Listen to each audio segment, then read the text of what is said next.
Bismillah, alhamdulillah, salatu salam, rasulullah sallallahu alayhi wa sallam. Assalamu alaikum wa rahmatullahi wa barakatuh. My name is Tahir Khalid. I'd like to welcome to our program here on Sharda TV, Youth Issues. And today's program is a continuation of our Super Students program, where we're trying to help young people prepare themselves to be better students and to be contributors to our society. And of course, part of that contribution is through gaining knowledge, and that is knowledge of all kinds that are required for a society to function properly. And in many instances, it's a very interesting phenomena that people think that Islam separates itself from secular knowledge, that Islam is one thing and secular knowledge is something different. So this is false, and it never has been the case since its inception. And people who are promoters of this are promoting something that is actually in conflict and contrary to what Islam is. Islam promotes education of all kinds, but of course the educational guidelines are, of course, established. What is the criteria? Meaning that they must be within the guidelines of the Book of Allah and the Sunnah, or the way of the Prophet Muhammad sallallahu alaihi wasallam. That's the criteria. But of course, higher education is very, very much respected in Islam and expected and needed. As of course, for society to progress, this is important. So we're discussing this program because this is a program that we found. It's tried and tested, which we use with students, and we're offering it to you out there. So tell your young people to tune in. This is a continuation from the last program. We were discussing 12 basic ideas where young people can get benefit and relationship to their studies. And we had done, I think, number 10. So we're going to do number 11 and 12. And 11 was testing your thinking. Test yourself before coming to class by summarizing the information. Part of that is to study when you're coming to class. What does that mean? It means that whenever if you're traveling on a bus or in a car, whatever it is, to school, if that is the case, that you should turn on the mode of education. Most of us, we didn't do that. Okay, most of us didn't do that. When we were on the buses going to school, we were laughing and joking and singing school songs or doing whatever that we did. Very few people were focused at that time. And similarly, when we were returning home, we were just like happy to be getting out of school. So we were not thinking about these things. But if you think about it in terms of time management, if you summarize on your way to school, you know that, okay, for example, the first class in the morning is English. So you open up your book and just go over the subject matter that you know you're going to be covering in the class. One of the things is also to stay ahead of your class, at least by one chapter, so that when you come to class, you're already prepared. So always try to stay at least one chapter ahead of wherever the rest of the class is. And if you can do more than that, it's great. But when we say one chapter, we mean one chapter studied. When we mean studied, we mean that you've taken notes, that what you have done, you've highlighted special subjects or phrases or terms. You developed a particular vocabulary from whatever the subject matter may be in those particular paragraphs, that you understand the paragraph thoroughly. That's what we mean by studied. So that if you would to be tested that same day on that paragraph, that you would do well on that test. So that's what we mean by being ahead. It doesn't just mean just to read it. It means to read it with understanding and to analyze it. Very important to understand those things. So write, summarize, and write your own test questions. So this is number 11. When you are studying, summarize what you're reading and write it. So make some notes.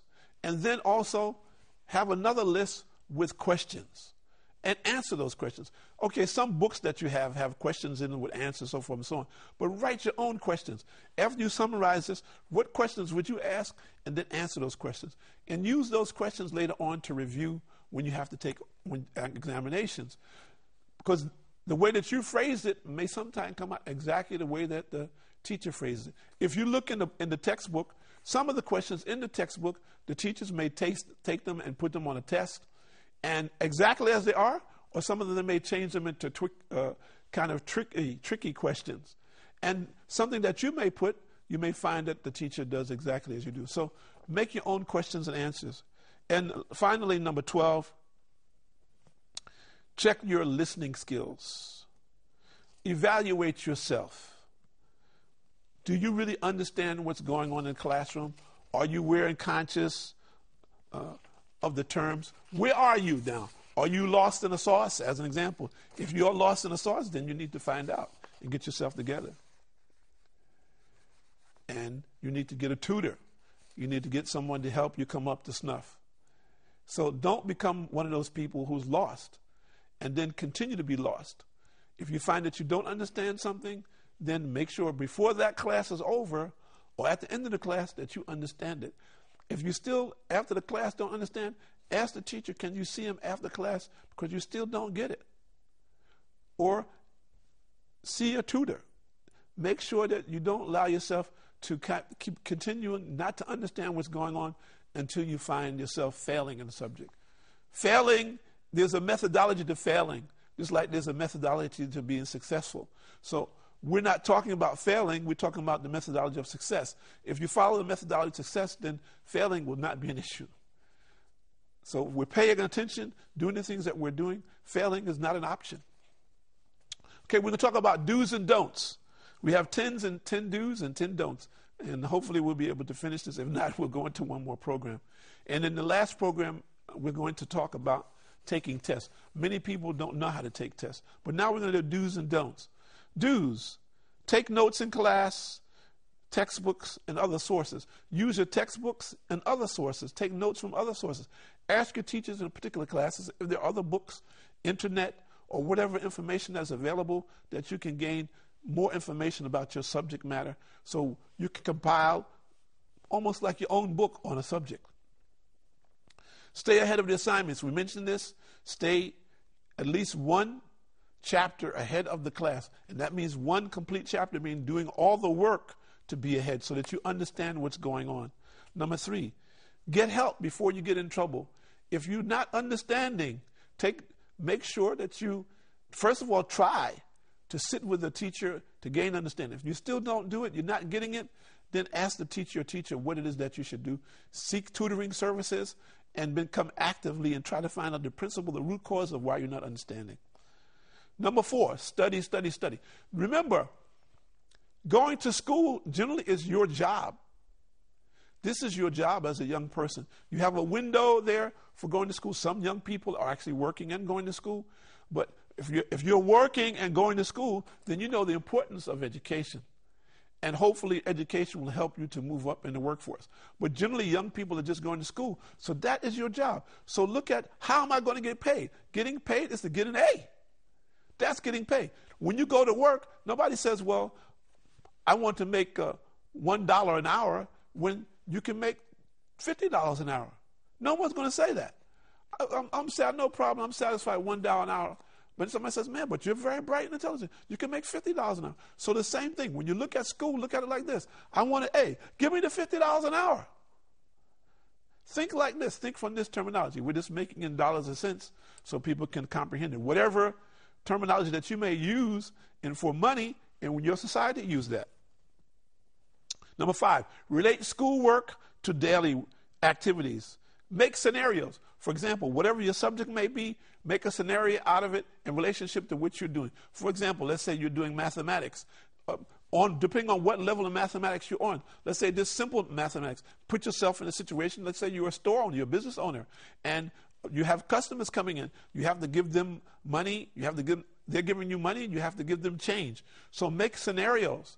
Similarly, if you want to take higher math, see yourself as an engineer or whoever it might be, how you're trying to work out some problems, or some type of a scientist, you're trying to work out some problems that are very important for society. So how do I work out these equations? Put yourself in real life scenarios so this becomes a real thing for you. And it becomes important, not just something, oh, well, I hate this subject, I'm not going to do it. Number six, think positive. Always be positive. Don't think, well, I can't get this, or I don't need this, or why do I have to take this subject, or this is a stupid subject. No, don't think like that. Think positive, that this, again, is something that I need to do to get to where I want to go. And if I don't do this, it becomes an obstacle for me. It's an obstacle for me from achieving what it is that I want to achieve in my life. So move forward. Think positive. Don't ever be negative, and don't let negative people influence you. Number 7, do extra work on the subject. Research, internet, library, etc. Whatever your subject matter may be, do extra work on it. Most students, they do extra work in areas that they like. But we should actually do extra work in areas that we don't like or that we're weak in. To the converse, if you're weak in an area, you need to do more work in it so that you become strong in it, don't you? So it's like if your leg muscles are weak, what do you have to do? You know, you may have a strong upper body. We said, but my legs are weak. So you have to do the work on your legs. So similarly, in relationship to our subject matter, if you're weak in an area, you should do more work